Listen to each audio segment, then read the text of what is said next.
Bonjour à tous, je vais me présenter. Je m'appelle Kevin Boveri, je travaille chez Airbus, je suis un collègue de Varinka et donc je vais vous parler un peu de mon travail sur l'exploitation des données satellites. Donc c'est un vrai plaisir vraiment de présenter ça devant vous aujourd'hui. Euh, donc aujourd'hui, les différents points que je voudrais aborder avec vous, c'est vous faire une petite introduction aux systèmes d'information géospatiaux et aux techniques de l'intelligence artificielle appliquée à l'imagerie. Euh, et on fera un petit exemple pratique en utilisant une plateforme logicielle que nous développons avec mes collègues. Et évidemment, j'espère avoir un peu de temps à la fin pour des questions ou pour discuter avec vous. Pour commencer, une petite introduction. Donc déjà, au niveau de ma fonction, au sein d'Airbus Defence and Space et au sein des différentes entités que je vais vous présenter, je m'occupe des partenariats. C'est-à-dire que mon travail est de passer des partenariats avec des entreprises qui vont nous apporter une valeur ajoutée. Et je reviendrai dessus après.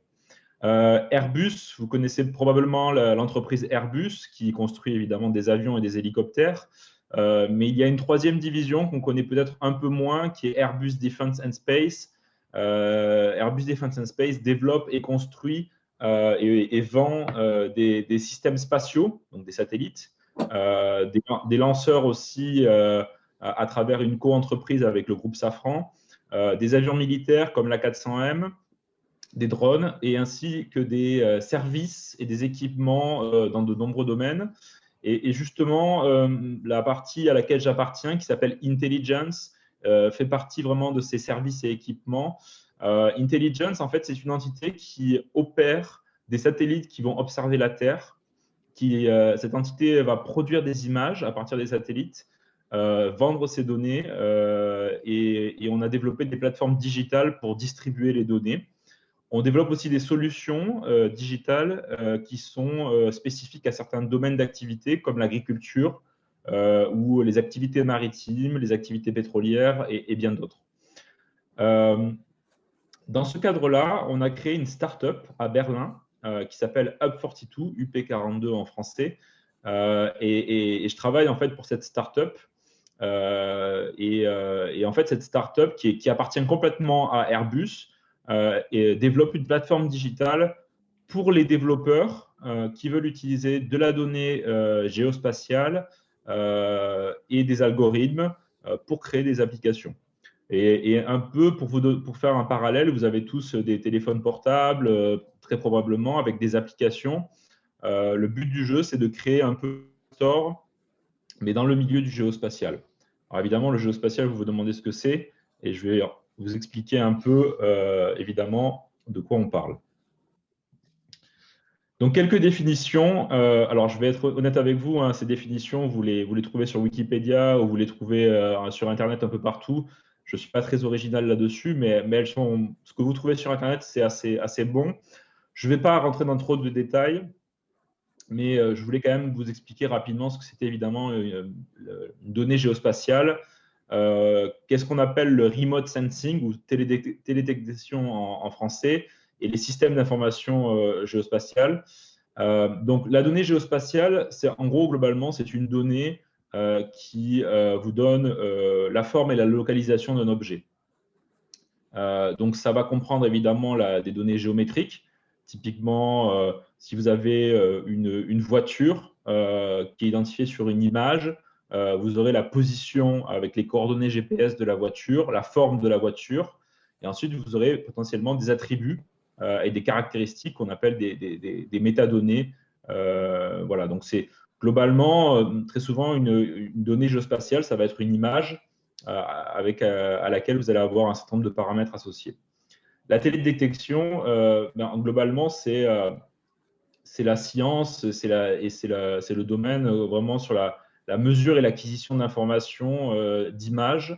Donc les fameuses données géospatiales, c'est vraiment tout ce qui explique comment on fait pour les capturer. Donc typiquement, c'est avoir un appareil photo sur un avion ou sur un satellite pour acquérir de l'image. Et évidemment, ça inclut tous les traitements numériques qui permettent de rendre cette image utilisable. Les systèmes d'information géospatiale, ce sont des systèmes dans lesquels on recueille, on stocke, on traite, on analyse, on gère toutes ces fameuses données donc géospatiales. Et évidemment, on va le voir, ça sert dans plein de domaines différents. Donc, quels sont les types de données géospatiales qu'on rencontre? J'aime bien les classifier en deux grandes catégories.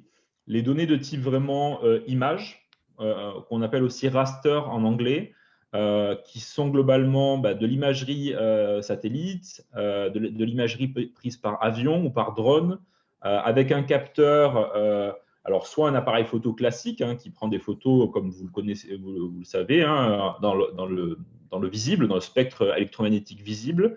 Mais ça peut être aussi dans l'infrarouge, ça peut être des capteurs un peu plus évolués qui sont dits actifs, qui envoient un signal qui est réfléchi. Donc, on a le radar, par exemple. On peut capter aussi des émissions radiofréquences. On peut aussi avoir des capteurs qui ont des spectres d'acquisition plus larges, qui vont capturer plusieurs fréquences, comme voilà, on appelle ça des capteurs multispectraux ou hyperspectraux. On peut aussi avoir des données de relief. Typiquement, imaginez-vous avoir des informations de relief dans le terrain, ce que vous voyez des fois sur Google Maps ou Google Earth, où les 3 dimensions, le terrain, comment il est fait, les bâtiments, pourquoi pas, voire même les arbres. Donc ça, c'est le type de données qu'on peut capturer. Et puis après, il y a des données cartographiques. Donc une image avec typiquement ce que vous avez sur les maps.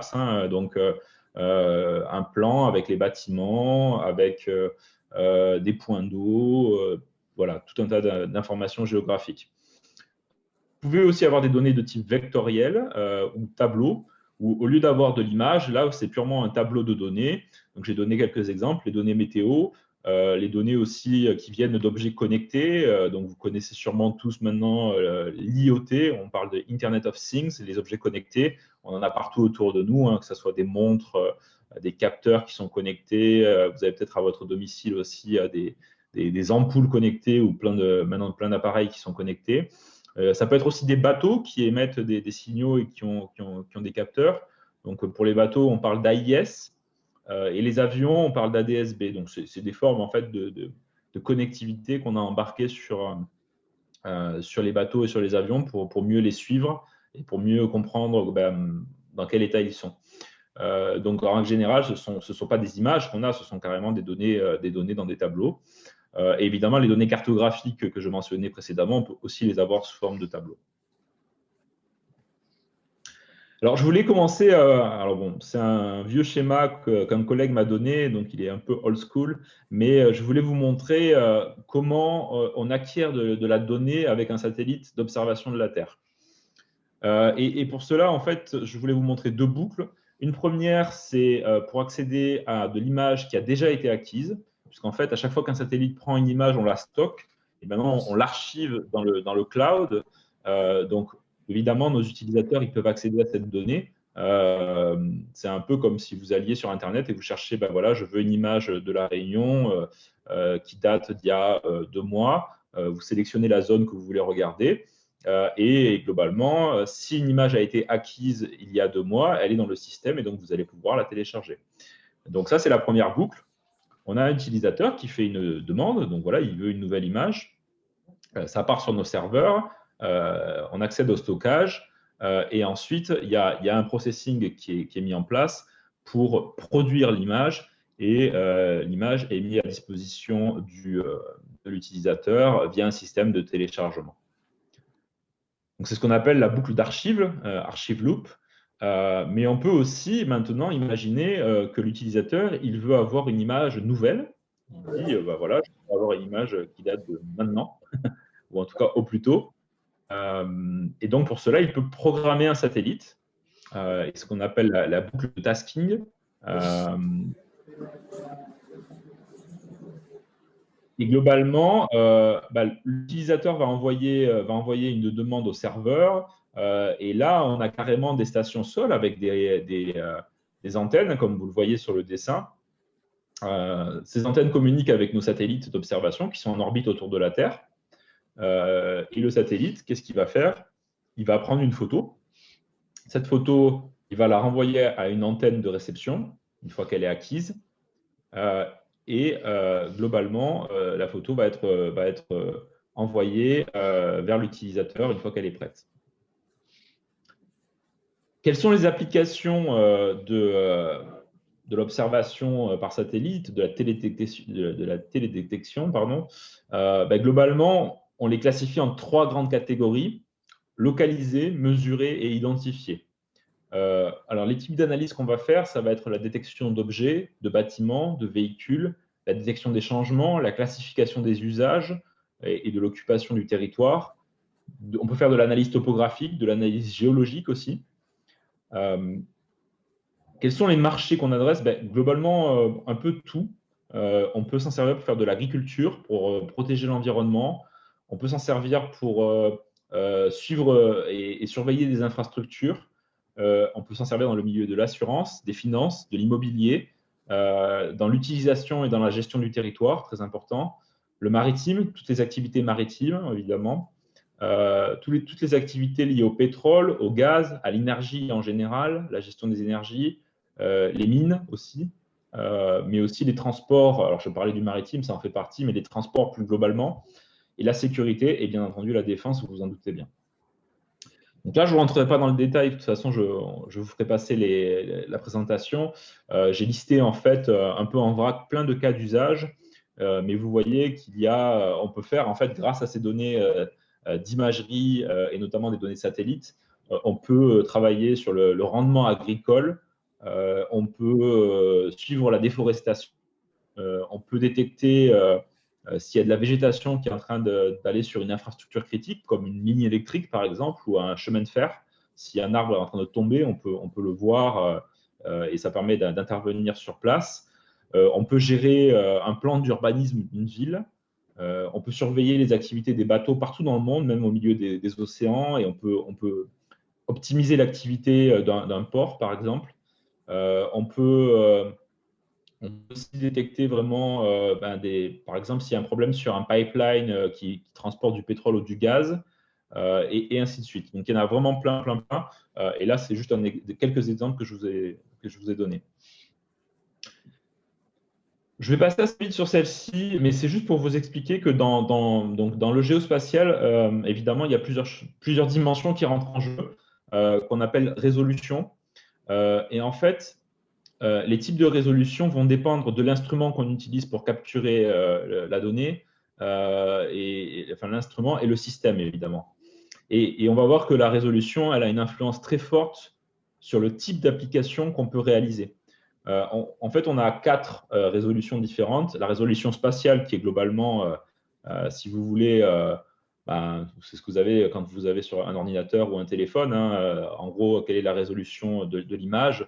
En gros, un pixel sur votre écran, ça correspond à combien de millimètres, de centimètres ou de mètres?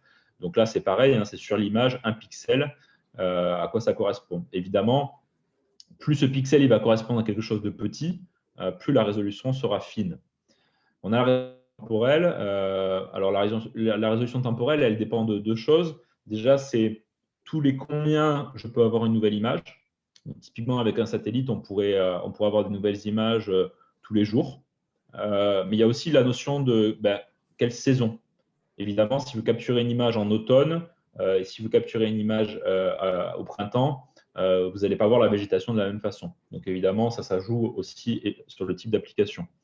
La résolution spectrale, alors là, on rentre un peu plus dans des notions de physique. C'est les couleurs qui vont être visibles. Quelle fréquence on va capturer? Je vous parlais tout à l'heure des couleurs du visible, ce que voit l'œil, mais aussi on peut capturer de l'infrarouge, on peut capturer d'autres fréquences qui peuvent être très intéressantes. Et enfin, il y a la résolution radiométrique qui est vraiment la profondeur des couleurs. C'est un peu la fidélité du capteur qui va vous dire, voilà, je suis capable de voir du rouge, mais alors dans quelle gamme de rouge, dans quelle précision, puisqu'évidemment, tout ceci, c'est du traitement numérique et on essaye de mimer la réalité, mais on ne le fait jamais aussi bien que la nature. Donc évidemment, en fonction de tous ces paramètres-là, si on veut regarder des objets très petits sur une image, il faudra une très grande résolution spatiale. Si on veut observer de la végétation, il faudra des images qui viennent du printemps ou de l'été. Mais pour faire un suivi régulier d'une activité, typiquement si vous voulez pouvoir regarder une infrastructure tous les quelques jours, il faudra évidemment que votre système puisse acquérir ces images à cette fréquence. Et ce n'est pas évident parce que si vous utilisez des avions, par exemple, pour prendre de la photo, ça peut être un problème parce que vous n'allez pas pouvoir faire voler un avion tous les 3 jours pour prendre une photo, ça coûte cher. Alors qu'un satellite, pour le coup, lui, il est en orbite, il tourne autour de la Terre, entre guillemets, sans fin. Donc, il peut facilement acquérir des images nouvelles tous les 3 jours. Voilà, donc chaque résolution a une importance dans le type d'application qu'on peut faire. Donc, ça, c'était un peu sur l'imagerie au sens large. Maintenant, je veux vous parler d'un domaine que vous connaissez peut-être un peu plus, surtout si vous travaillez sur l'informatique. C'est un domaine dont on parle beaucoup, c'est l'intelligence artificielle. Et je vais vous montrer en fait des exemples assez concrets de ce qu'on peut en faire, puisque c'est peut-être un terme qu'on utilise des fois de façon un peu galvaudée. Et je vais vous montrer comment on peut l'appliquer à l'imagerie et au traitement de l'image. Donc déjà, bon, quelques poncifs un peu haut niveau sur l'intelligence artificielle. Là, c'est pareil, ce sont des définitions que vous allez retrouver sur Internet.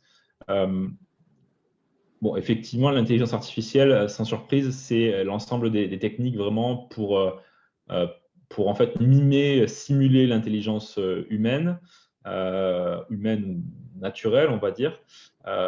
C'est une science qui est interdisciplinaire, donc elle combine différents domaines, comme la logique mathématique, la neurobiologie computationnelle. Alors c'est un mot un peu barbare, mais qui parle en fait des réseaux de neurones artificiels, l'informatique évidemment, avec beaucoup d'algorithmie. Et globalement, on en parle beaucoup. Alors, l'intelligence artificielle, ça existe depuis des années. Hein. Maintenant, vous voyez un peu la frise chronologique en bas. Depuis très longtemps, ça a suscité beaucoup de fantasmes. Les gens aussi influencés par ce qu'on voit dans les films, dans les livres. On pense beaucoup de choses sur l'intelligence artificielle. On pense aux robots qui vont bientôt nous dominer, nous envahir. En fait, la réalité des choses, c'est que l'intelligence artificielle, même si on a fait des progrès énormes, on est quand même très loin de ce que fait le vivant. Et pour vous donner un exemple, en fait, l'IA reste pour bien des raisons en fait en dessous de l'intelligence d'un chat. Donc ça veut dire quand même que on est quand même très loin d'avoir les capacités d'un être humain, par exemple. Par contre, de par évidemment les possibilités de l'informatique et de par les puissances de calcul auxquelles on accède maintenant, il y a des choses que l'être humain ne peut pas faire, comme paralléliser en fait des calculs, processer de la donnée en grande quantité en parallèle. Évidemment, ça, l'informatique est capable de le faire. Donc, dans l'intelligence artificielle, on retrouve le machine learning, et j'y reviendrai après. Et dans le machine learning, on retrouve le deep learning. Donc, vraiment, ça, c'est important de comprendre qu'en fait, ces techniques ce qu'on appelle le machine learning et le deep learning, en fait, ce sont des sous-catégories en fait de l'intelligence artificielle. Et justement, le machine learning, alors en français, apprentissage machine, qu'est-ce que c'est? En fait, donc, comme je le disais, c'est un champ d'étude de l'intelligence artificielle. Ça se base sur les mathématiques et les statistiques. Et le but, c'est de donner en fait la possibilité aux ordinateurs d'apprendre, entre guillemets, à partir de données. Donc, plus vous allez fournir des données à un système informatique, plus il va apprendre. Donc, en règle générale, il y a 2 phases pour cela. Une phase, effectivement, où votre algorithme il va apprendre. On va lui donner plein de données et il va estimer un modèle. Et ensuite, il y a une phase de déploiement pendant laquelle on va utiliser ce modèle qu'on a entraîné, on va lui soumettre des nouvelles données et évidemment, il va être capable de trouver un résultat en fonction de son entraînement. On a 2 grandes catégories dans le machine learning. On a tout ce qui est supervisé et tout ce qui est non supervisé. Globalement, le supervisé, c'est j'ai appris à mon algorithme à détecter des fleurs. Je lui ai montré ce que c'était une fleur, je lui ai montré plein d'exemples de fleurs, et maintenant je lui montre une nouvelle image de fleurs, et tout seul, il va être capable de dire ça c'est une fleur ou ça ce n'est pas une fleur. Le non supervisé, on lui dit rien en fait, on lui lance des images, on peut prendre le même exemple, on lui lance plein d'images de fleurs, et en fait tout seul, l'algorithme va finir par classifier, par identifier en fait des schémas dans ce qu'il voit. Ou, alors évidemment, je prends l'exemple des images, mais ça pourrait être n'importe quel type de données. Et au bout d'un moment, même sans savoir que c'est une fleur, il va détecter que ce type d'objet, ce sont des objets similaires. Et de la même façon, si on lui présente une nouvelle image de fleur, il sera capable de dire ah, ça fait partie de la même classe que ces objets que j'ai vus. Donc c'est le supervisé contre le non supervisé. Donc évidemment, le machine learning, ça s'applique dans plein de domaines, et dont le traitement de l'image évidemment, et le géospatial. Enfin, pour finir, le deep learning, alors en français, on appelle ça l'apprentissage profond. Bon, je ne vais pas vous mentir, on utilise toujours le terme anglais. Donc, il y a des cas, en fait, où c'est... quand on parle du deep learning, en fait, il faut savoir que c'est pareil, c'est une sous-catégorie du machine learning. Mais il y a des tâches complexes dans lesquelles, en fait, les techniques de machine learning de base, en fait, il faut aller un peu plus loin. Notamment sur des opérations comme la compréhension de la parole. Si je veux avoir en fait un algorithme qui comprend ce que je dis, donc là évidemment vous savez de quoi je parle, hein, vous avez peut-être chez vous des systèmes comme évidemment Siri sur vos téléphones, Alexa, OK Google et tous ces systèmes-là. Donc reconnaître la parole, c'est quelque chose de complexe. Reconnaître un objet dans une image, c'est pareil, c'est quelque chose d'assez complexe. La raison pour laquelle c'est complexe, c'est qu'il est extrêmement difficile d'expliquer quelles sont les caractéristiques en fait des données qu'on doit traiter. Je vais vous donner un exemple. Si vous devez, par exemple, apprendre un algorithme ce qu'est une voiture, voilà, il faut qu'il reconnaisse des images de voiture, et que vous devez décrire toutes les caractéristiques d'une voiture. En fait, c'est extrêmement compliqué. Si vous devez vraiment le faire dans le détail, vous allez voir, en fait, très vite, c'est une tâche impossible. Et même si vous arrivez à dénombrer toutes les caractéristiques d'une voiture, de toutes les voitures qui existent dans le monde, si demain, il y a un nouveau constructeur automobile qui vous sort une nouvelle voiture qui ne rentre pas dans votre algorithme, l'algorithme ne sera pas évolutif, en fait. Il ne pourra pas s'adapter. Du coup, dans le deep learning, ce qu'on fait, c'est que justement, au lieu d'essayer de nous les caractéristiques qu'il faut étudier, on va laisser l'algorithme tout faire de A à Z. On va lui donner une grande quantité de données pour qu'il puisse en fait trouver tout seul les caractéristiques de ce qu'est une voiture.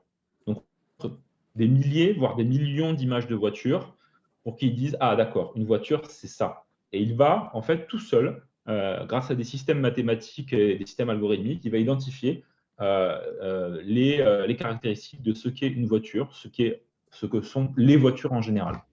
Donc en fait, c'est un peu comme un cerveau, et c'est un peu quand on est enfant, en fait, hein, on apprend les choses au fur et à mesure, et on va vraiment répliquer la nature, puisqu'on va créer un réseau de neurones artificiels, qui sont des espèces d'objets informatiques ou des objets mathématiques, qui vont se configurer à force qu'on leur montre des images de voitures, ils vont apprendre justement les détails, les caractéristiques, et au bout d'un moment, ils sauront reconnaître ce qu'est une voiture. La contrainte, évidemment, c'est que ça nécessite de grandes quantités de données, et ce n'est pas toujours adapté. Il y a certains domaines dans lesquels on ne peut pas avoir une grande quantité de données. C'est pour ça que dans le machine learning, le deep learning, c'est une technique, mais il en existe d'autres dans lesquelles peut-être que nous, on peut effectivement prendre le temps de définir les caractéristiques plutôt que d'utiliser du deep learning. Mais vous le voyez, pour la compréhension de la parole, pour la reconnaissance d'objets dans d'images, le deep learning, c'est vraiment la technique qui fonctionne le mieux. Alors, il faut savoir que le deep learning, ce n'est pas nouveau. Ça date des années 60.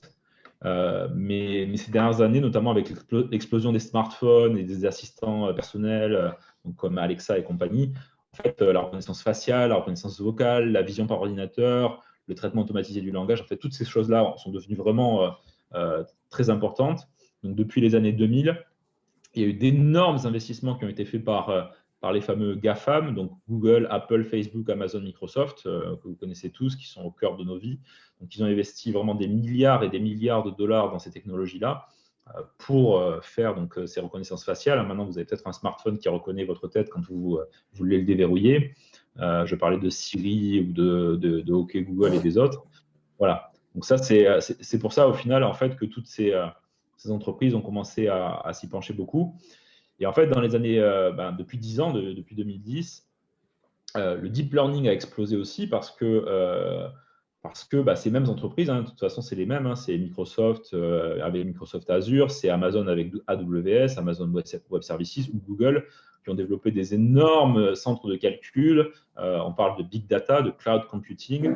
Donc, évidemment, le deep learning qui a besoin et de grandes puissances de calcul s'est développé à ce moment-là, puisque avec les serveurs cloud, on a eu accès soudainement à toute cette puissance de calcul. Alors, dans la vision par ordinateur, ce qu'on appelle le computer vision, évidemment, c'est lié à tous ces concepts-là.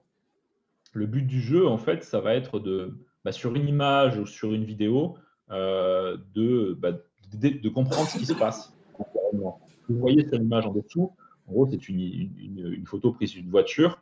Et le computer vision, c'est quoi? C'est de détecter, en utilisant des techniques de deep learning, par exemple, quelles sont les voitures qui m'entourent, les camions, reconnaître les panneaux de signalisation, les feux, les personnes.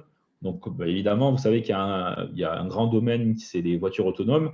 Donc, les voitures autonomes font énormément appel à des techniques d'intelligence artificielle, donc voilà, vraiment adaptées au traitement de l'image. Donc, on a des méthodes comme la détection des contours, edge detection, qui sont extrêmement développées dans ce milieu-là, la détection d'objets, l'analyse du mouvement, etc. Et évidemment, comme je le disais, il y a des techniques de deep learning, notamment une qui est la plus développée, qui s'appelle les réseaux neuronaux convolutifs, les CNN en anglais, Convolutional Networks. Et je vais y revenir juste après.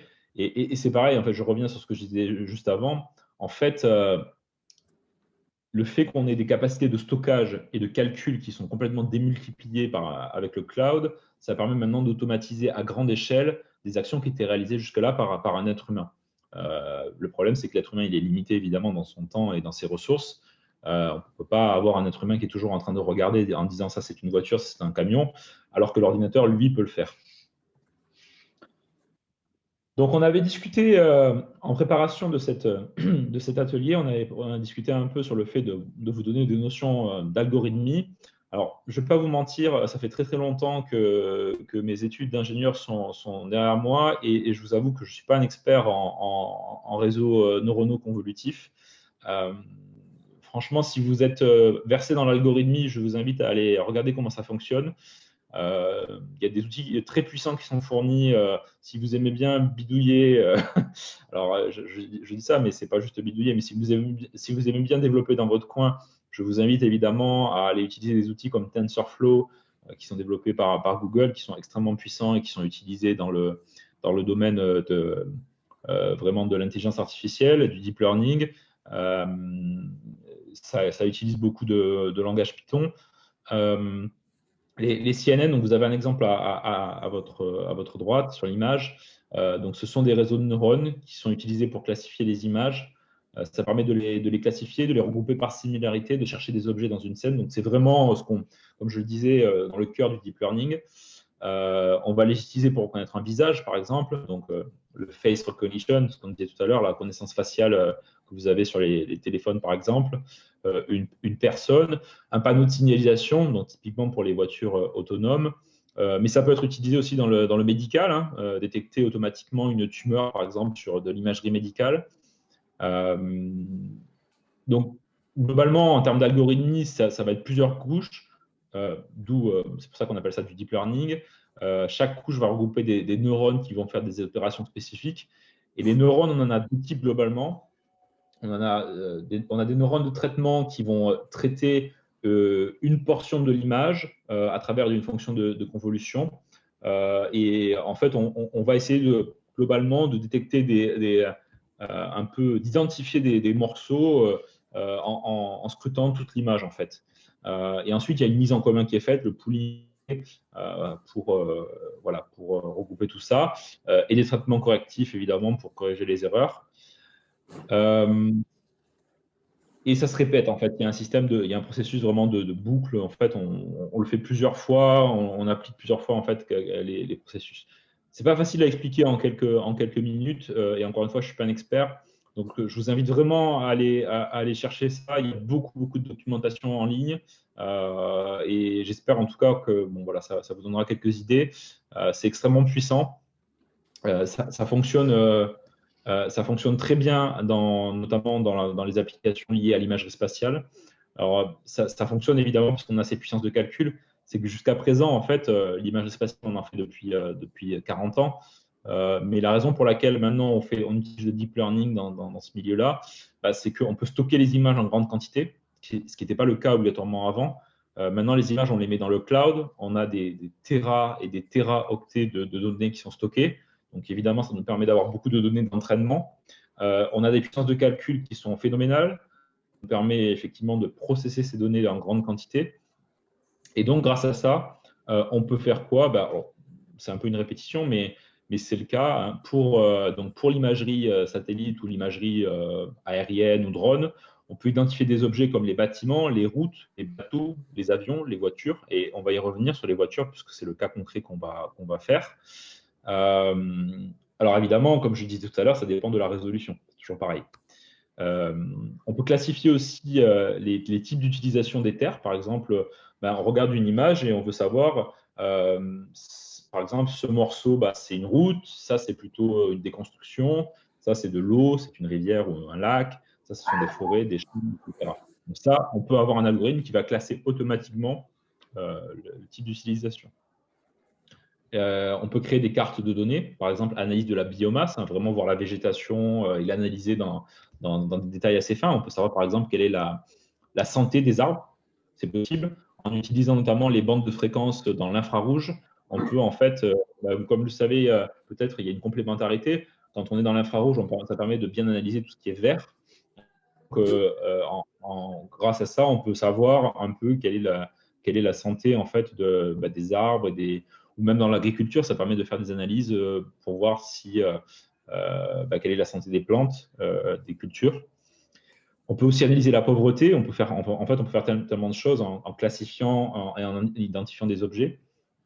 On peut aussi détecter des changements. Typiquement, si vous avez envie de savoir si des nouveaux bâtiments ont été construits, vous pouvez comparer deux images automatiquement. Et voilà, ça c'est très bien pour voir des nouvelles constructions. Très utile pour tout ce qui est gestion du territoire, mais aussi dans le milieu des assurances. Ça permet de savoir si une personne, par exemple, si des gens ont construit des piscines et ne les ont pas déclarées.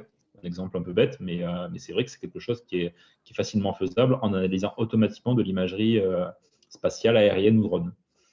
On peut détecter la déforestation. Ça, c'est un des cas d'usage sur lesquels on travaille beaucoup pour vérifier, par exemple, qu'un producteur ne va pas détruire de la forêt primaire pour planter, par exemple, de l'huile de palme. On travaille avec des entreprises comme Nestlé pour voir que leurs producteurs d'huile de palme qui sont en Indonésie respectent bien les forêts primaires pour planter leurs palmiers. Voilà. Et ce qu'on peut faire aussi, le dernier exemple que je voulais vous donner, c'est on peut s'en servir aussi pour améliorer la résolution. Alors ça, c'est assez magique, mais en fait, on peut utiliser ces fameux réseaux neuronaux convolutifs pour prendre une image qui a une certaine résolution et en fait l'améliorer. Alors, il y a plusieurs techniques. Je ne rentrerai pas dans le détail, mais bon, vous voyez un exemple à côté. Mais alors, ça peut être de différentes façons. Hein. Ça peut être en prenant une image, par exemple, j'ai une image à 10 mètres et j'en ai une à 1 mètre. Et en fait, du coup, ça va me permettre d'entraîner quelque part en lui disant, voilà ce que ça donne à 10 mètres, ce que ça donne à 1 mètre. Donc, il va faire une espèce de rapprochement entre les deux. Et tout à l'heure, quand je vais lui remettre une nouvelle image à 10 mètres, il va dire, ah, tiens, je vais te la convertir en une image à 1 mètre. Et si je n'ai pas d'image à 1 mètre qui existe, on peut aussi trouver des techniques en faisant en fait un système où on lui dit, voilà l'image à 10 mètres. Je dégrade mon image, je la mets à 20 mètres, je regarde comment je fais pour passer de 20 à 10 mètres, je reviens sur l'image initiale et maintenant je lui dis passe-moi de 10 mètres à 5 mètres. Donc il existe tout un tas de techniques mathématiques en fait pour améliorer l'imagerie. Alors, ça fait des résultats assez intéressants. On pourrait dire on va créer de la donnée, donc c'est peut-être que ça va pas marcher à tous les coups. En fait, ça marche plutôt pas mal et c'est assez impressionnant ce qu'on arrive à faire avec des techniques de deep learning. On arrive à vraiment, comme ça, à améliorer nettement la résolution. Alors évidemment, c'est pas obligatoirement pour des détections purement visuelles, mais c'est surtout que derrière, on peut s'en servir en amont avant de faire des détections d'objets, par exemple. On va commencer par, on prend l'image, on améliore la résolution et ensuite on lui dit bah, détecte-moi une voiture. Peut-être que sur l'image de base, il avait du mal parce qu'elle n'était pas d'assez bonne qualité, mais sur l'image qui sera mieux résolue, il y arrivera. Donc, ça conclut la partie vraiment où je parle beaucoup. La deuxième partie dans laquelle on va rentrer juste après, c'est la partie où vous allez un peu manipuler. Je voulais juste conclure sur 2 points importants liés aussi à votre futur. Donc le premier, c'est la démocratisation de l'information géospatiale et le deuxième, c'est le Big Bang de l'IA. Sur l'information géospatiale, ce que je voulais vous dire vraiment, c'est que bon, déjà, effectivement, vous avez compris que Airbus, et notamment la startup pour laquelle je travaille, qui appartient à Airbus, Up42, travaille sur la simplification de l'accès à ces données. Effectivement, on pourrait dire que la donnée satellite, c'est quelque chose d'un peu particulier, qui n'est pas accessible à tout le monde. En fait, ce n'est pas vrai. Vous pouvez vous connecter en ligne et accéder à nos différents portails et avoir accès à cette image. Alors, ça reste des données assez chères, donc évidemment, ce ne sera pas pour de l'usage personnel, ce sera plutôt pour de l'usage professionnel, mais même ça, c'est en train de changer.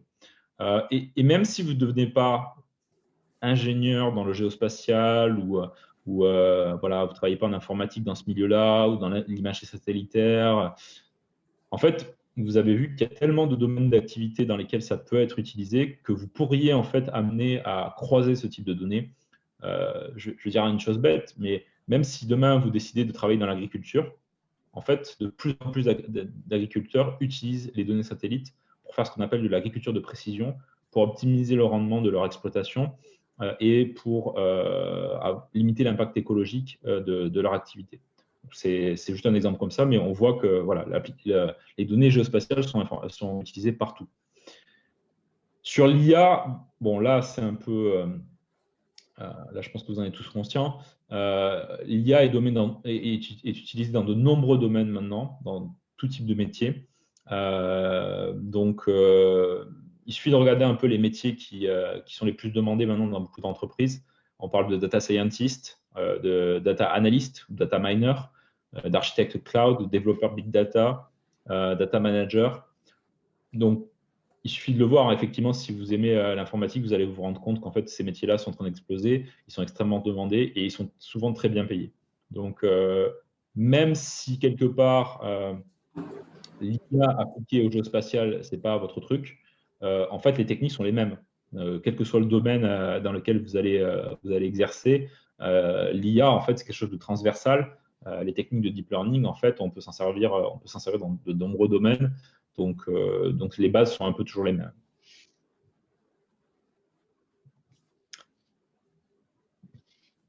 Alors, c'est le moment où je vais vous demander de vous connecter, donc d'ouvrir un explorateur Internet. Et là, évidemment, j'attends de vous que vous me disiez au fur et à mesure si c'est bon. Donc, il faudrait que vous commenciez par ouvrir un explorateur Internet et vous connecter sur le site Internet up42.com que vous avez sur l'écran. Et dites-moi dès que c'est bon et je vais vous donner quelques points d'introduction sur ce qu'on va faire.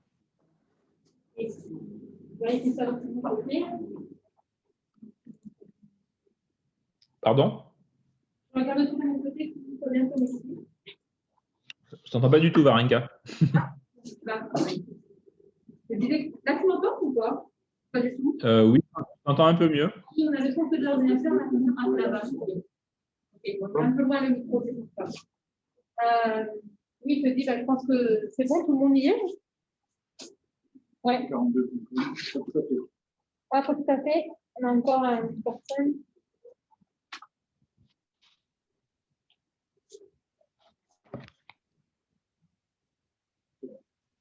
C'est bon, on est tous sur la page. Ok, super. Donc, normalement, vous devez voir quelque chose qui ressemble un peu à ce que j'ai à mon écran. Et en haut à droite, vous devez avoir une console. Vous allez cliquer sur la console. Ça a un peu coupé, donc tu peux répéter s'il te plaît? Vous allez voir en haut à droite, normalement, il y a marqué console. Vous allez cliquer sur la console. On n'a pas ça, nous. Mais c'est ça, je pense, ouais. On a du sign in et sign up. Vous avez ça peut-être. Donc, on a cliqué Bon, sur vous cliquez. à droite. Ouais. Vous allez faire sign in. Ouais.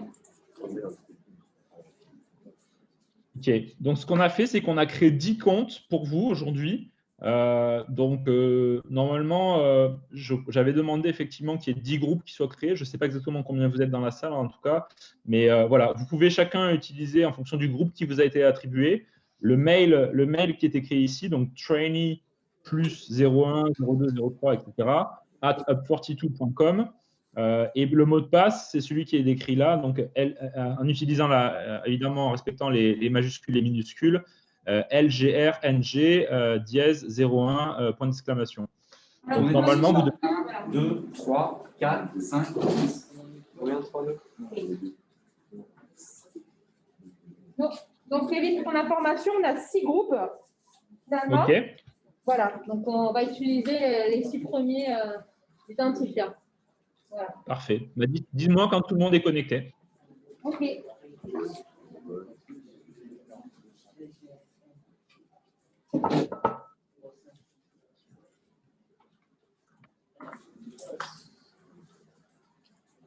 Bon, normalement, je les ai tous testés, donc j'ose espérer qu'ils marchent encore.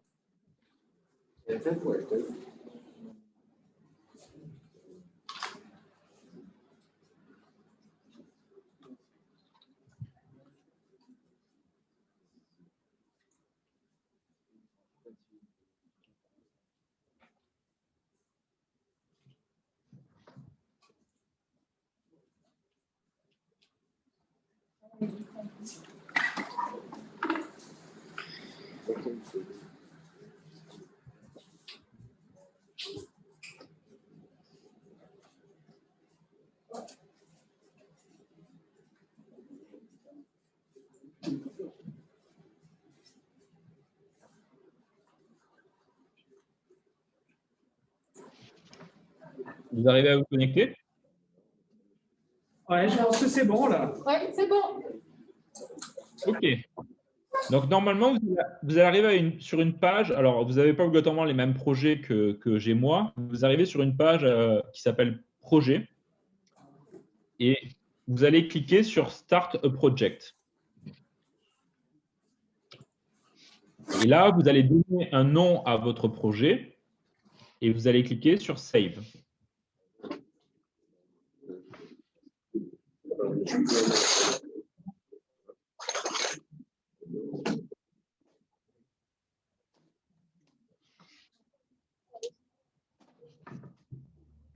Vous pouvez choisir le nom que vous voulez. Hein. Si vous voulez.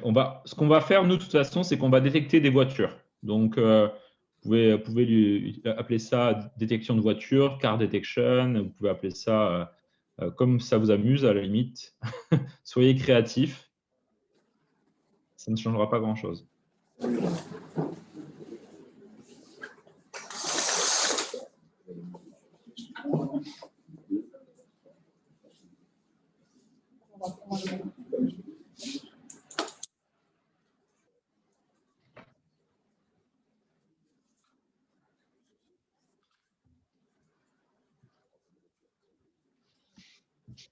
Dites-moi quand vous avez créé vos projets. C'est bon? Allez, c'est bon. OK. Donc, normalement, une fois que votre projet est créé, donc moi, je l'ai appelé Car Detection, vous arrivez sur une page où vous allez pouvoir créer ce qu'on appelle un workflow. Un workflow, ça va être une séquence d'actions qu'on va réaliser. Donc, vous allez cliquer sur Create Workflow et on va créer cette séquence ensemble.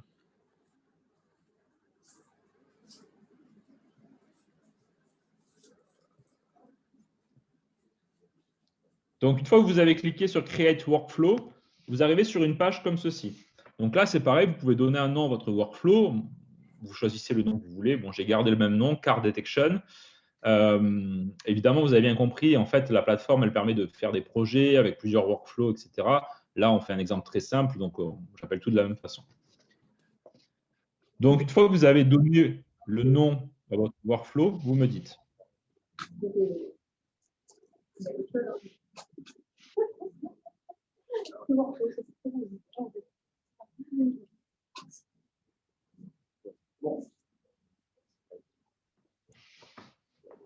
C'est bon?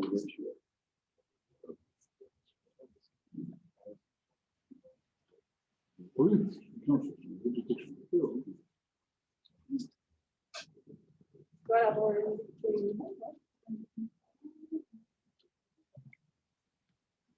C'est bon?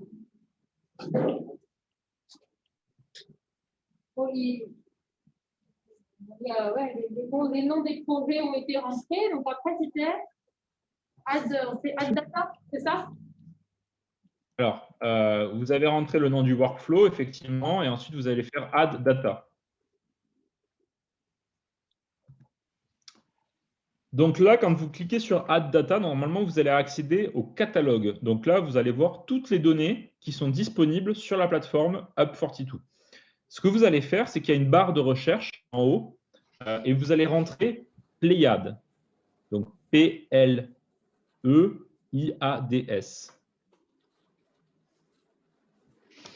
Et en faisant ceci, ça va vous afficher en fait tous les blocs de données Pléiades. Alors Pléiades, c'est un satellite qui est, enfin ce sont 2 satellites pour être précis, qui sont opérés par Airbus. Et donc, vous allez avoir en fait les différents types de données fournis par Pléiades. Et là, on va choisir le premier qui s'appelle Pléiades Display Streaming by OneAtlas. Donc, vous allez cliquer sur ce Pléiades Display Streaming by OneAtlas.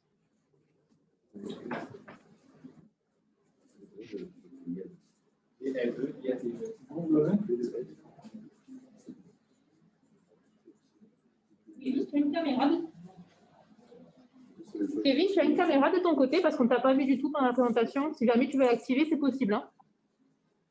Ah bah, je pensais l'avoir activé, mais attends. Ouais. On voit juste écrit Kevin, on ne te voit pas toi. D'accord. C'est bizarre. Ah oui, ça c'était désactivé. Ah. Ok. Et du coup, on n'a plus la présentation à l'écran. Voilà. Super. Mieux. Super. Ça y est, on te voit aussi. C'est bon. Vous la voyez? Ouais. Oui. On te voit, ouais. Voilà. Et donc, est-ce que vous avez trouvé le bloc Pléiades Display Streaming? Oui. Oui. Donc, quand vous cliquez dessus, normalement, vous arrivez sur ça. Et là, vous faites juste Add bloc en bas.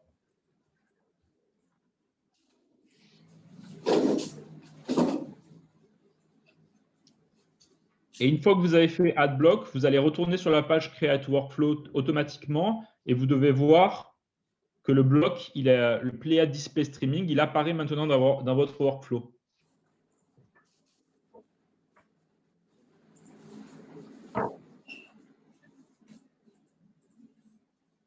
Est-ce que vous voyez tous votre Pléiades Display dans le workflow? Oui. Ouais, c'est bon. Donc là, vous allez maintenant rajouter. Donc là, on a choisi les données. Donc ce sont des données d'imagerie satellite qu'on veut regarder. Donc ça veut dire en fait, on s'est branché sur toute la base de données cloud, des données stockées, des données acquises par Pléiades, les satellites Pléiades. Elles sont stockées sur le cloud et là, on est branché dessus. C'est aussi bête que ça. Hein. Maintenant, on va ajouter un algorithme. Donc on va cliquer sur Add Processing et on va recommencer un peu la même manipulation qu'à l'instant. On va commencer par appliquer un premier algorithme qui s'appelle raster. Donc, vous allez rentrer raster dans la barre de recherche et vous allez prendre raster tiling. Le raster tiling, qu'est-ce que c'est? C'est un algorithme très simple qui va découper l'image en morceaux. Tout simplement parce que nos algorithmes qu'on va utiliser après, ils aiment bien avoir une image qui est déjà prédécoupée avec des tailles bien précises. Donc, le raster tiling, c'est juste un simple algorithme qui découpe l'image en morceaux. une fois que vous l'avez trouvé, le raster tiling, vous cliquez dessus, évidemment. Ça va vous ouvrir une page comme tout à l'heure et vous allez faire Add Block. Alors évidemment, je ne vous explique pas, il y a des détails, il y a des descriptions, il y a des exemples. Bon, on ne va pas rentrer dans tout le détail technique, mais évidemment, on fournit toute une documentation pour que les utilisateurs qui veulent vraiment développer à partir de la plateforme aient toutes les connaissances et les options pour utiliser l'algorithme.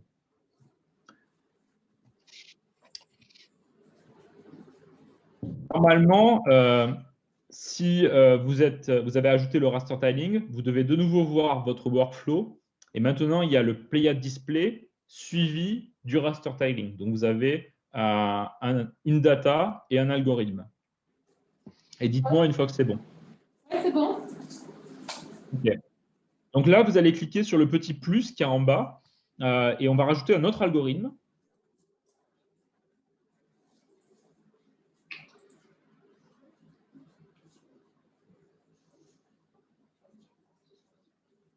On va vouloir des prises et des choses qui sont gratuites aussi. C'est pareil. En fait, sur Upwork2, vous allez trouver tout ça. Et là, on va prendre un algorithme de détection de voitures qui a été développé par une entreprise américaine. Kevin, excuse-moi, je t'interromps parce qu'en fait, on a perdu la connexion pendant un moment.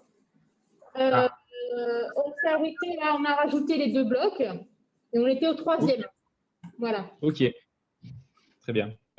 Du coup, normalement, quand vous avez ajouté les 2 blocs, vous êtes là. Oui. Vous voyez, mon écran? Oui, oui, bien sûr. Et là, on en était à rajouter le 3e, du coup. OK. Donc, vous appuyez sur le petit plus en bas. Oui, ça c'est fait. Et là, vous allez maintenant chercher dans la barre de recherche CAR, C-A-R.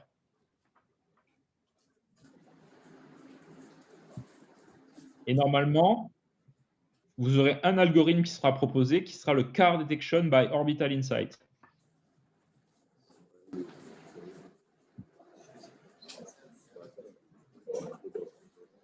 Bon, donc là, c'est pareil, on l'ajoute, j'imagine. Exactement. Okay. Voilà. Et donc, ce que j'expliquais quand ça a coupé, c'est que, je ne sais pas si vous m'entendez. Alors, pour l'instant, on n'a pas la possibilité d'ajouter le car detection. On a cliqué dessus et le bouton ah, ça y est. Ouais, on a un petit bug, donc on refait. Hein. OK.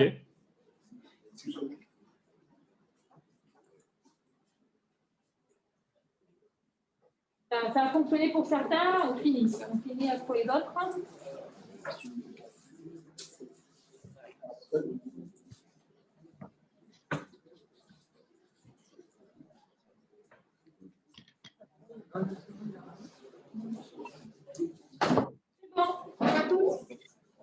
OK. Donc, juste un petit commentaire avant de passer à la suite. Ce que j'ai expliqué pendant que ça a coupé, en fait, c'est que, évidemment, vous allez me dire, ouais, mais moi, j'ai envie de développer mon algorithme et de l'utiliser. Il n'y a pas de problème. En fait, la plateforme, c'est une marketplace qui vous offre la possibilité d'utiliser des données qui existent déjà, des algorithmes qui ont été développés par des entreprises. En fait, vous pouvez tout utiliser ce qui est sur la marketplace, mais vous pouvez aussi, et bon, on ne le fera pas aujourd'hui, mais vous pouvez pousser votre propre algorithme aussi sur la plateforme pour le tester. Vous pouvez pousser vos propres data aussi, vos propres données. Donc, en fait, la plateforme, elle est très ouverte. Là, évidemment, pour l'exemple, on prend des choses qui existent déjà. Et le car detection, en fait, c'est un algorithme de deep learning qui se cache derrière.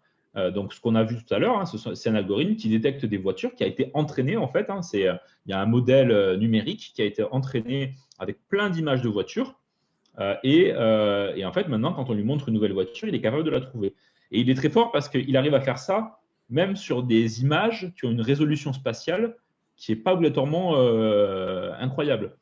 Typiquement, Pléiade, la résolution de Pléiade, c'est 50 cm par pixel.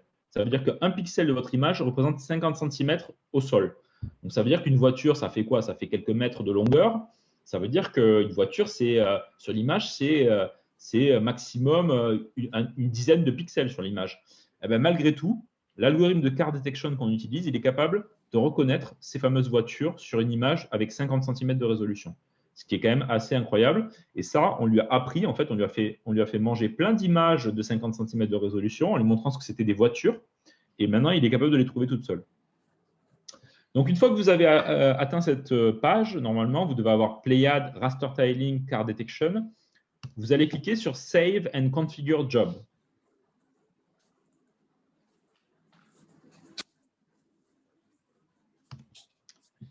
Et vous allez arriver à une page sur laquelle il y a une carte de Berlin, normalement.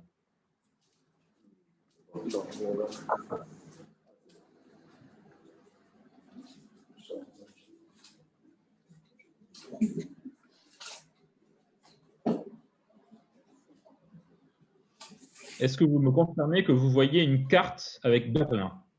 Oui, elle commence à s'afficher. C'est un petit peu long à charger de notre côté. Alors, en attendant, pourquoi Berlin? Pourquoi la carte elle est basée sur Berlin? C'est parce qu'en fait, nos bureaux d'Up42 sont localisés à Berlin. Et le quartier que vous voyez en plein milieu de la carte, qui s'appelle Kreuzberg, c'est là où les bureaux d'Up42 sont.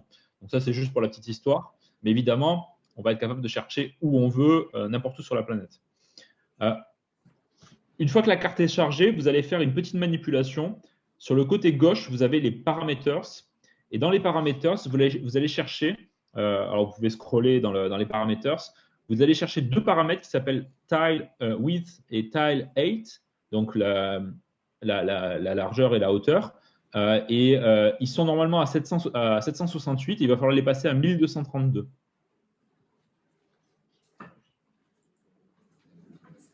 Donc concrètement, ça correspond à quoi? On est en train de changer la taille de quoi? En fait, concrètement, on va expliquer à l'algorithme qui découpe l'image en différents que en fait, mon algorithme de détection de voiture, il a besoin d'avoir des images de 1232 pixels de côté. Donc, on prend l'image, on la découpe en carré de 1232 et on donne ça ensuite à l'algorithme de détection de voiture. Et c'est pour ça que je vous parlais le raster tiling, ce petit algorithme tout bête qui découpe. Il est très utile parce qu'il permet en fait de bien configurer à chaque fois les morceaux d'image que je vais donner à manger à mon algo de deep learning. Donc, est-ce que vous voyez tous les paramètres de width and height et est-ce que vous pouvez tous les changer de 768 à 1232? Oui. En gardant la virgule. Est-ce que tout le monde a… Ouais. Oui, ça a été fait. OK. Donc, ensuite, ce que vous allez faire, c'est que vous allez dans la barre de recherche, vous voyez une petite barre de recherche. Alors, bon, là, j'ai mis Saint-Denis pour un exemple.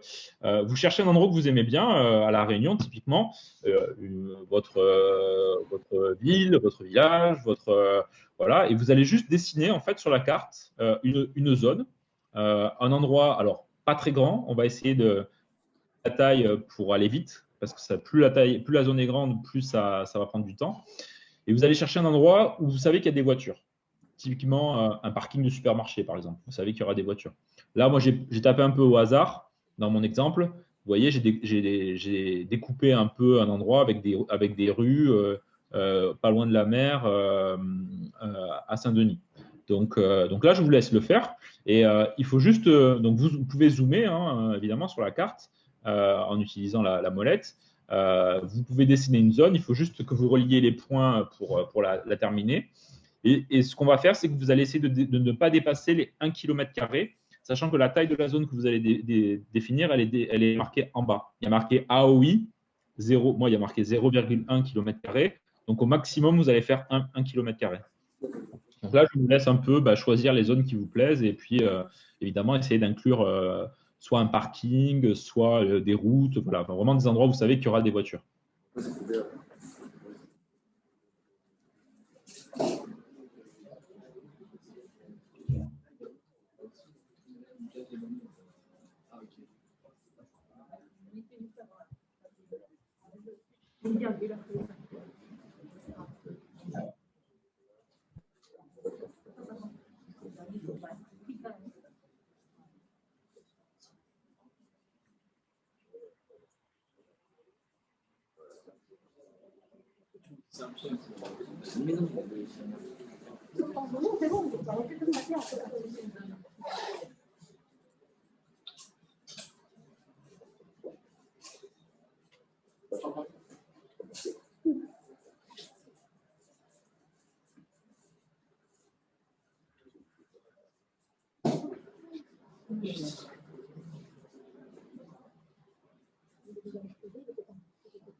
Est-ce que vous vous en sortez? Vous arrivez à choisir votre lieu de prédilection ou On n'y est pas encore. Il y en a certains qui ont terminé. Il y en a d'autres qui sont en train. Ok.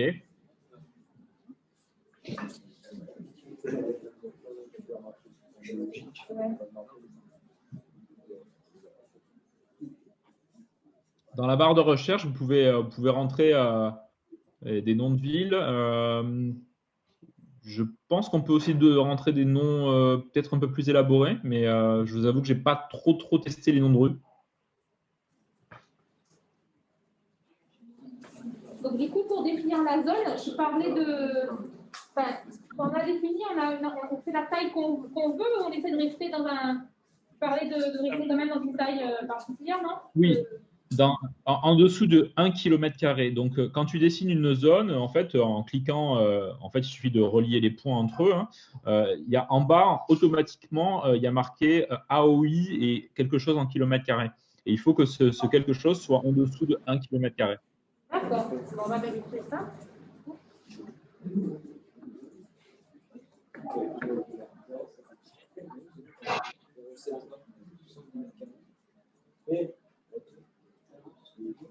Non, mais oui, ça marche. Un peu long,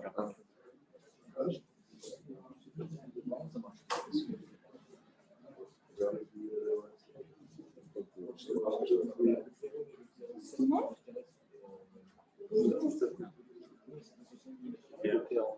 ça va être un peu trop grand là. Ça fait 2,13. Voilà, c'est là. Il faut diminuer un peu la taille. Il faut être en dessous de 1 km².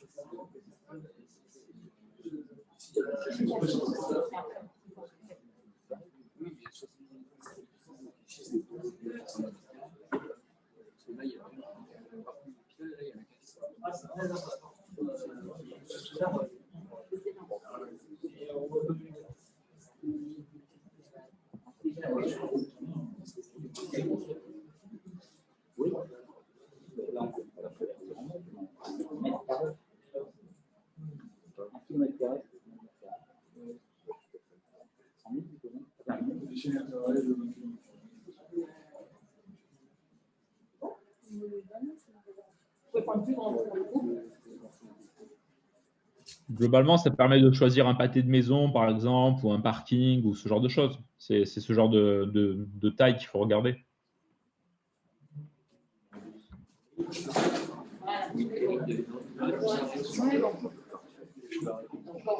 Pour tout le monde, c'est sélectionné. C'est bon? Ok. Donc maintenant, si vous regardez de nouveau à gauche, vous allez voir, donc vous pouvez évidemment scroller pour revenir. Vous allez voir en fait en haut à gauche, il y a marqué Test Query ou Live Job. Et vous allez sélectionner Test Query. Normalement, c'est sélectionné par défaut. Donc, Ouais. vous n'avez rien à faire. Exactement. Voilà. Et là, en fait, alors, qu'est-ce qui va se passer? Pour vous expliquer quand même avant de le faire. Donc, vous avez sélectionné votre zone géographique. Vous voyez en fait que les paramètres, d'ailleurs, dans la fenêtre, il y a juste en dessous de Test Query, il y a des paramètres en vert qui ont été automatiquement mis à jour. Donc, ce sont les coordonnées géographiques de la zone que vous avez choisie. Vous n'avez rien à faire là. En fait, on va vérifier qu'il y a bien des données qui sont disponibles, des données satellites qui sont disponibles sur une plage de temps. Alors, la plage de temps, on ne l'a pas touchée, mais elle est configurée de façon automatique, de façon très large. Et en fait, ce que va faire le système, c'est qu'il va prendre la première image disponible.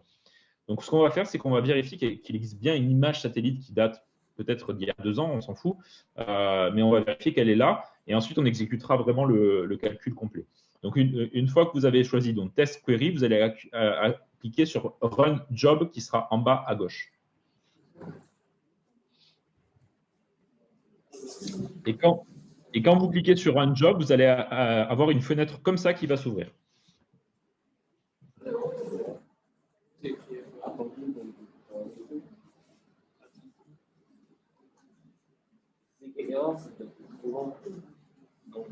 là, ce qui est en train de se passer, c'est que le système Fortitude, il est en train d'interroger les bases de données cloud d'Airbus qui ont les données Pléiades pour voir effectivement s'il y a bien de la donnée satellite qui est disponible à l'endroit où vous avez dessiné votre zone. Bon, on va voir si on a réussi à piéger le système alors. Bon, a priori, ils sont tous successful là, les uns après les autres, je vois. Ok, donc ça c'est bon signe. Ça veut dire que y a de l'image qui existe pour les endroits que vous avez sélectionnés. Et maintenant, ce qu'on va faire, c'est qu'on va vraiment lancer le calcul avec la détection de voiture. Et vous allez cliquer en haut à droite, il y a marqué Run as Real Job. Donc Real Job, parce qu'on va faire un vrai travail cette fois-ci. Et vous allez tous cliquer sur Run as Real Job. Et là, par contre, ça va prendre quelques minutes. Alors, dites-moi. Kevin, j'ai un souci sur un des PC. Ouais. Alors, qu'est-ce qui se passe? Donc, on est d'accord, on a coché test query, ensuite on a fait run job, tout ça. Oui. Voilà, et il s'est rien passé. On a une erreur. Task official Pléiade, voilà, capability, voilà, me met un message. Ok, alors, dans ce cas-là, donc ce qu'on peut faire, c'est on va revenir sur. Je vais prendre la main, je vais vous montrer. Ok. Donc, s'il y a eu une erreur, on va peut-être reconfigurer. Pour la personne qui est bloquée à cet endroit-là. Vous voyez mon écran ou pas? Oui. Oui. Ok. Donc, ce qui peut se passer, c'est qu'il y a peut-être eu un problème de configuration. Donc, on va revenir au niveau des workflows. C'est-à-dire que on devait être vraiment dans la configuration du job. Donc, on était sûrement sur une page comme ça, et il y a dû avoir une erreur. Voilà, vous devez être sur un endroit comme ça, il y a dû avoir une erreur qui s'est affichée, c'est ça? Oui, c'est ça, oui. Ok, donc on va revenir en haut et on va cliquer sur Workflow. Est-ce que vous voyez Workflow en haut? Ça y est, on est en Workflow, on a retrouvé notre projet. Okay. Donc on va recommencer rapidement. On reclique sur le fameux Workflow. Ouais. Ok, on descend, on va faire de nouveau Update and Configure Job.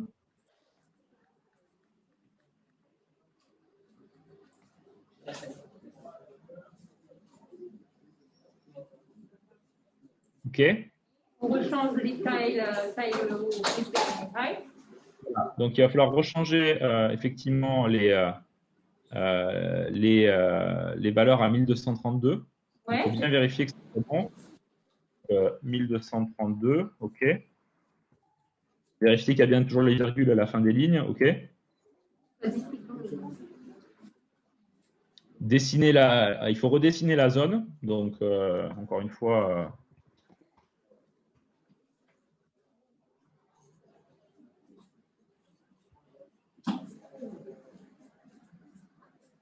on reprend une zone assez petite.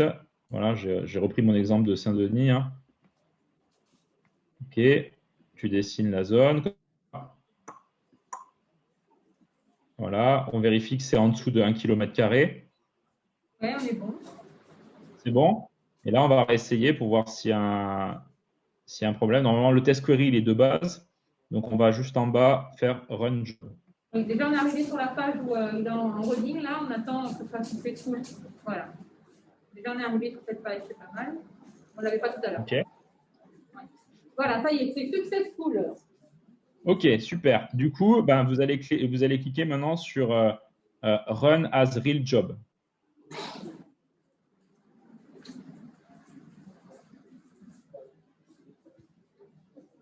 Donc, du coup, maintenant, normalement, tout le monde a dû cliquer sur Run as Real Job et ça va prendre un peu de temps. Donc, ce qu'on va faire en parallèle, c'est qu'on va, on est là, hein, on a cliqué sur Run as Real Job. On va ouvrir QGIS. Donc, QGIS, c'est un logiciel qui a dû être installé sur chacun de vos PC et vous allez l'ouvrir. Donc, je vous laisse faire ça. Vous pouvez garder la fenêtre ouverte en parallèle. vous allez juste ouvrir le logiciel à côté. On va avoir les deux en parallèle ouverts.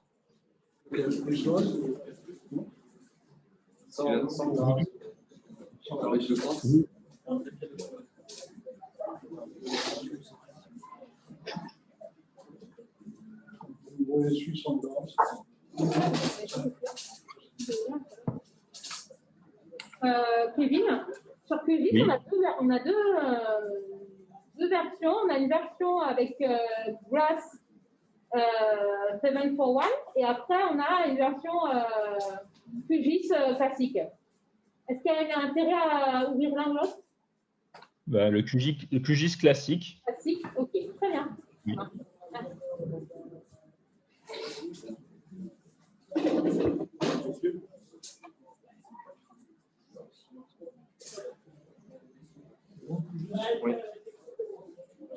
Donc, l'ouverture de QGIS peut prendre un peu de temps aussi. Hein. C'est pour ça que je voulais qu'on la laisse en parallèle, parce que en fonction de la puissance des ordinateurs, ça peut prendre un peu de temps à charger toutes les fonctions.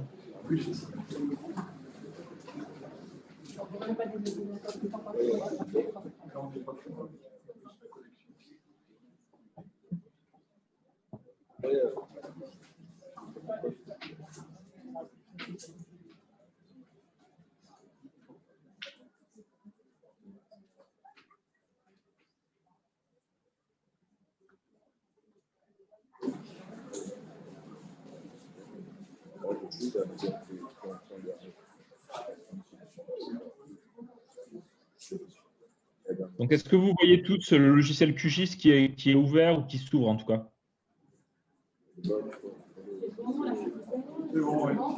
Oui. Ok. Donc, laissez-le ouvert et revenez sur votre fenêtre d'Internet Explorer ou Google Chrome ou enfin, je ne sais pas ce que vous utilisez pour explorateur Internet. Et normalement, Chrome, ok. Si tout va bien, vous devriez, pour la plupart d'entre vous, déjà avoir une page qui ressemble un peu à celle que j'ai affichée moi. Oui. C'est bon? Donc là, ça veut dire qu'en fait, le calcul s'est bien passé. L'image satellite a été récupérée. Elle a été streamée, entre guillemets. C'est-à-dire qu'on est allé là, on ne l'a pas vraiment téléchargée dans le sens où vous savez ce que c'est le streaming, de toute façon, hein, quand vous streamez une série. Bon, on l'a streamée, on a appliqué l'algorithme en live et on a les résultats. Et là, en fait, on voit vraiment, alors cette page-là, c'est juste pour vous montrer le résultat. Comme c'est fait aussi pour des utilisateurs commerciaux, ils voient combien il a dépensé d'argent sur chaque truc. Et on voit que c'est successful. Et là, ce qu'on va faire, c'est qu'on va cliquer pour télécharger les résultats, on va cliquer sur l'étape 1 et sur l'étape 3. L'étape 1, ça va nous permettre de télécharger l'image. Et l'étape 3, ça va nous permettre de télécharger les voitures qui ont été détectées. Donc, je vous laisse télécharger, cliquer sur les deux results de l'étape 1 et 3. Et normalement, vous allez les enregistrer dans téléchargement hein, sur le PC. Hein. Je ne sais pas quelle version de Windows vous avez sur les PC, si c'est du Windows d'ailleurs. Mais bon, bref, vous allez télécharger et ça devrait vous mettre les fichiers dans le fichier classique téléchargement ou download en anglais.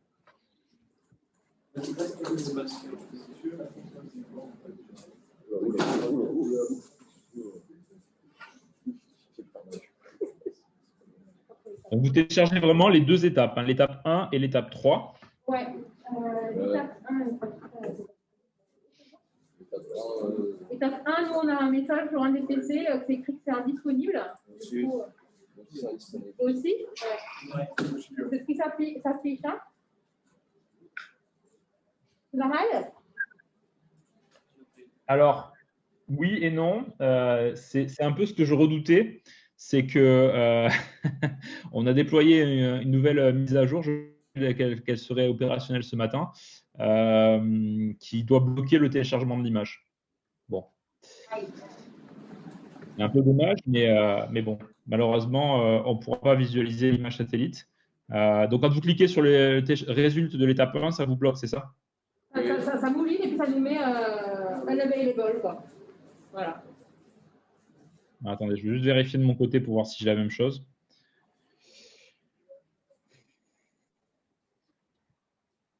Bon, téléchargez déjà au moins l'étape 3.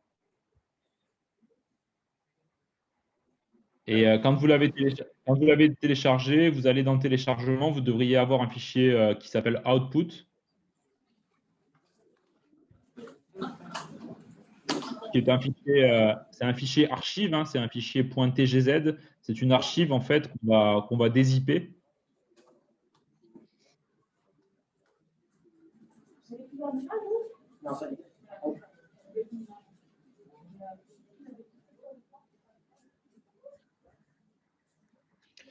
Dites-moi tous quand vous avez le fichier output qui est dans votre dossier téléchargement et quand vous pouvez évidemment le dézipper. Donc, logiquement, vous devez avoir un logiciel de dézip qui est installé sur vos ordinateurs. Il faut juste cliquer droit sur l'archive. Je pense que vous savez faire, mais vous cliquez juste sur l'archive, le fichier TGZ pour l'extraire. Donc, moi, j'ai un logiciel qui s'appelle 7zip qui est installé sur mon PC, mais peut-être que vous, ça va être autre chose. Il existe plein de logiciels de dézip. Et vous faites juste extraire ici. Il va falloir le faire à 2 reprises. Alors, en fait, il va falloir dézipper une première fois le fichier TGZ et ensuite il y a un fichier tar qui va être généré. Il va falloir de nouveau faire extraire en faisant un clic droit pour avoir le dossier final qui est disponible, qui s'appelle Output. On utilise aussi le même logiciel que toi ici, hein, Seven.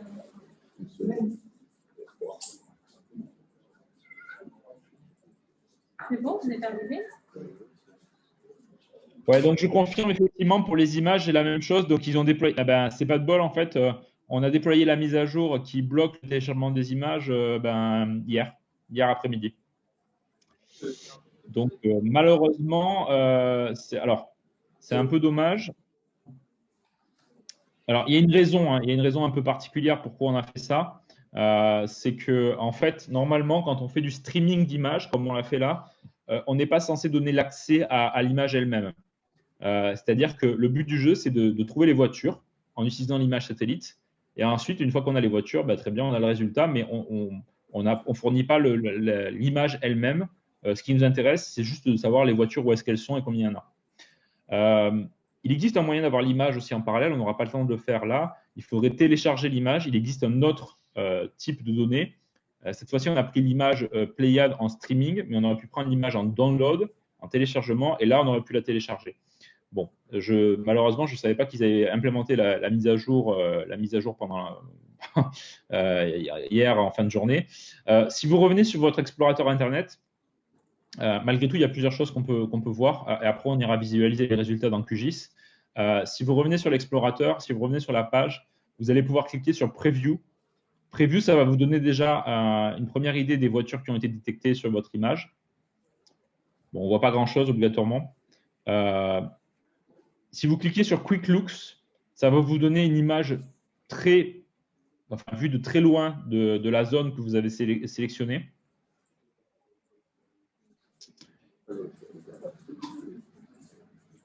Et maintenant, si vous revenez dans l'endroit où vous avez téléchargé la donnée, normalement, vous devez tous avoir maintenant un dossier output, si je ne dis pas de bêtises, dans le téléchargement.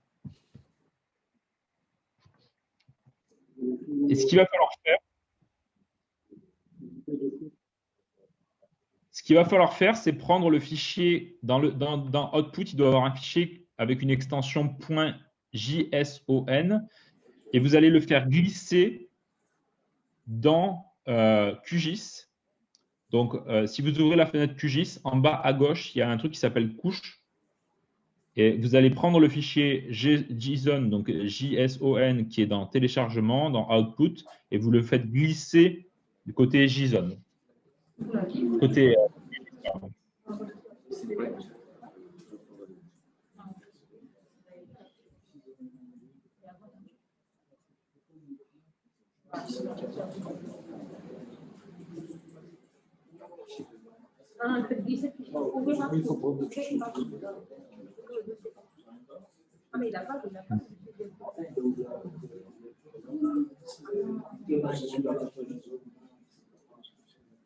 Donc globalement, si je le fais devant vous aussi, je vais chercher dans les downloads, j'ai un fichier output, OK. Bon, moi, j'utilise un Mac, donc du coup, il fait l'extraction d'archives tout seul. Dans mon dossier output, j'ai mon fichier data.json. Et ce que je vais faire, c'est que j'ai QGIS qui est ouvert, OK, et j'ai les couches qui sont en bas à gauche. Je vais faire glisser. Je vais essayer de faire glisser. Voilà. Alors, vous allez me dire, c'est super intéressant, mais il n'y a pas d'image. Donc, effectivement, normalement, on aurait dû avoir l'image. Mais là, vous voyez effectivement tous les points, ce sont les voitures qui ont été automatiquement détectées. Alors, normalement, ce que vous auriez dû faire s'il n'y avait pas eu ces changements de dernière minute, ce que vous auriez vu. Ça a coupé, Kevin. Comment? Vas-y, ça a coupé quand tu es en train de parler. Ok, non, je disais normalement, vous devez faire passer le fichier data.json qui est dans le fichier data.json qui est dans le répertoire, dans le dossier output. Vous le faites glisser dans QGIS. Ça en a fait, oui, on n'a pas du coup l'image encore. Donc, voilà. Vous avez juste des petits points. Oui, c'est ça. Donc, on a compris que c'était les voitures et tu disais du coup qu'on aurait dû Voilà. voir. Normalement, ce que vous auriez dû avoir, c'est ce que vous voyez là sur mon écran maintenant, c'est ça, c'est-à-dire l'image satellite qui a été récupérée et des voitures qui ont été détectées. Alors malheureusement, je suis vraiment désolé parce que je ne pensais pas qu'il y aurait une mise à jour qui serait faite hier soir et qui bloquerait ces accès-là. Donc là, vous voyez que les voitures détectées sans fond de carte, ce qui est un peu dommage. Donc évidemment, ce que vous pouvez faire, c'est retourner sur Internet Explorer, sur Chrome, et aller voir la preview. Ça permet aussi de voir d'une certaine façon la carte, voilà, avec les voitures aussi qui sont détectées. Bon, c'est pas idéal, mais ça vous donne quand même déjà une idée. Ça veut dire que ça a fonctionné, ça veut dire que ça a détecté des voitures de façon automatique en utilisant une technique de deep learning.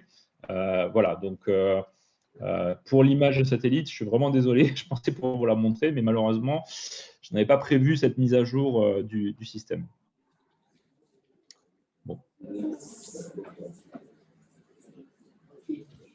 C'était juste un exemple de ce qu'on peut faire. Alors maintenant, vous imaginez, comme je le disais, que les algorithmes, les types de données, il en existe plein. Les algorithmes, il en existe plein. Vous pouvez aussi développer vos propres algorithmes. Là, c'est un exemple pour détecter des objets qui sont des voitures sur une image. Donc, ça utilise des techniques qu'on a vues ensemble aujourd'hui, hein, qui sont des techniques de réseaux neuronaux convolutifs. Donc, une technique de deep learning appliquée au traitement de l'image. Et évidemment, ceci est applicable pour tout type de domaine. Typiquement, le fait de pouvoir détecter les voitures comme ça sur une image, qu'est-ce que ça permet de faire? Ça permet, par exemple, pour une ville qui voudrait travailler sur l'aménagement, l'urbanisme, ça permettrait de voir, par exemple, au cours d'une année, de faire des statistiques pour voir les taux d'occupation d'un parking, de voir s'il y a beaucoup de voitures dans une rue. Ça permet pour par exemple, un supermarché. Imaginons que un gestionnaire de supermarché veut savoir aussi quelle est l'occupation de ses parkings. Bref, ça permet en fait de faire beaucoup de choses. C'est un exemple parmi d'autres. Et en fait, les possibilités sont vraiment infinies. Donc, les possibilités de choses à faire sont infinies. Les possibilités aussi d'utilisation de la plateforme Up42 qu'on a développée sont évidemment aussi infinies. Donc, ça clôt vraiment l'exercice. Encore une fois, je suis vraiment désolé que vous n'ayez pas pu visualiser l'image en fond de carte. C'est un peu dommage. Mais j'espère en tout cas que ça vous a donné un aperçu.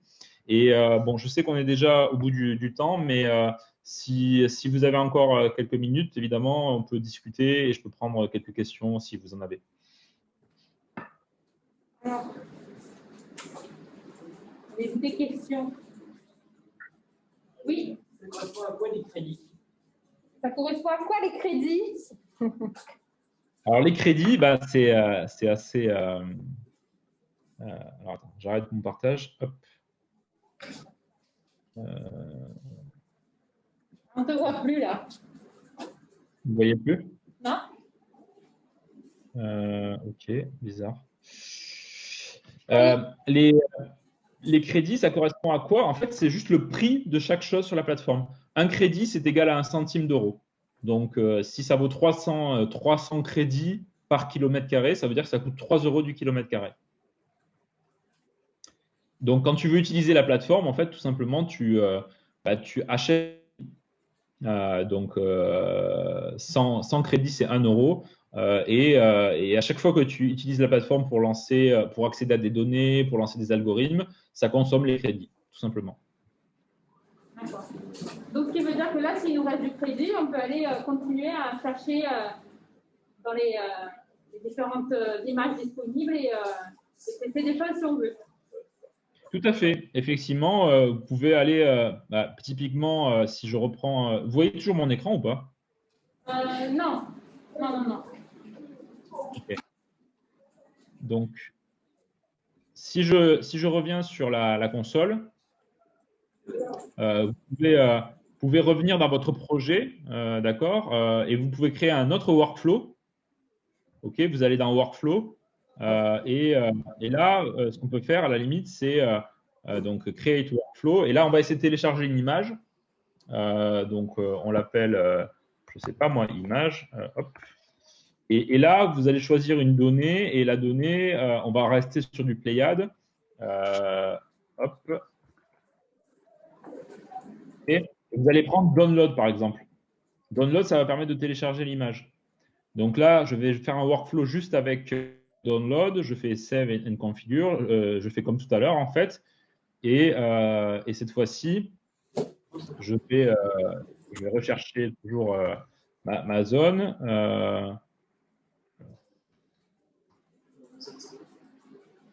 Et voilà. Et là, vous allez… Il y en a qui ont cherché la zone 51 hein, dans le Nevada. Hein. Je ne sais pas si on va trouver grand-chose, mais…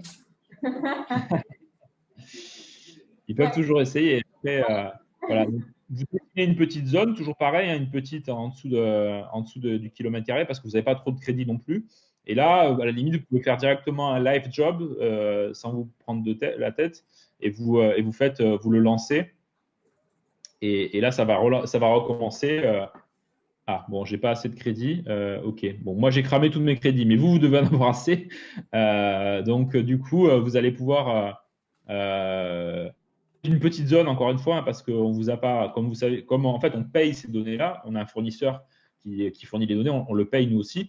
Donc, évidemment, il faut faire une petite zone pour éviter d'arriver à la limite de vos crédits. Et vous allez pouvoir lancer le job. Et une fois qu'il est prêt, vous téléchargez les résultats et il y aura l'image. Voilà. Mais il faut utiliser le download, du coup. Il ne faut pas utiliser le streaming comme on a fait tout à l'heure. OK? Est-ce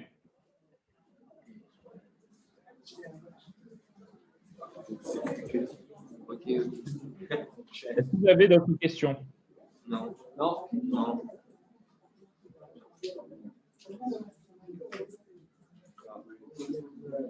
Bon, bah, écoutez, je vous laisse jouer un peu avec la plateforme, évidemment. Écoutez, de toute façon, si vous avez la moindre question qui vous vient après, n'hésitez pas à passer par Varinka. Elle vous donnera mon contact. Si ça vous intéresse, évidemment, de développer des choses, si vous-même vous développez des algorithmes, si c'est votre passion aussi, n'hésitez pas à créer un compte sur la plateforme. C'est gratuit. Hein, vous pouvez créer un compte complètement gratuitement. Il y a quand même la possibilité d'utiliser la plateforme pratiquement de façon gratuite. Il y a des données qui sont gratuites. Les données Sentinel, ce sont des satellites avec une résolution qui est moins importante que celle qu'on a utilisée aujourd'hui. Les satellites Sentinel, ce sont des satellites européens qui sont financés par la Commission européenne et dont l'accès des données est gratuit pour tout le monde. Vous pouvez aussi utiliser des algorithmes qui sont gratuits, mais vous pouvez aussi mettre sur la plateforme vos propres algorithmes si vous en développez. Donc, il est possible d'utiliser la plateforme pratiquement gratuitement ou vraiment pour quelques euros. Voilà, donc n'hésitez pas à revenir vers moi si vous avez d'autres questions par email. Et bon, j'espère que ça vous a intéressé. Je ferai passer aussi les slides, la présentation à Varinka, qu'elle puisse vous les partager. Et puis j'espère que ça générera des vocations pour certains d'entre vous pour travailler sur les métiers de l'intelligence artificielle, sur les métiers du géospatial ou du spatial tout court d'ailleurs. Je te remercie, Kevin. On arrive à la fin du slot. Est-ce que vous avez quelque chose à rajouter? Est-ce que déjà vous avez appris des choses aujourd'hui que vous n'aviez pas abordées, ou est-ce que c'est déjà en accord avec ce que vous avez pu voir avec vos professeurs, même votre propre curiosité? Voilà.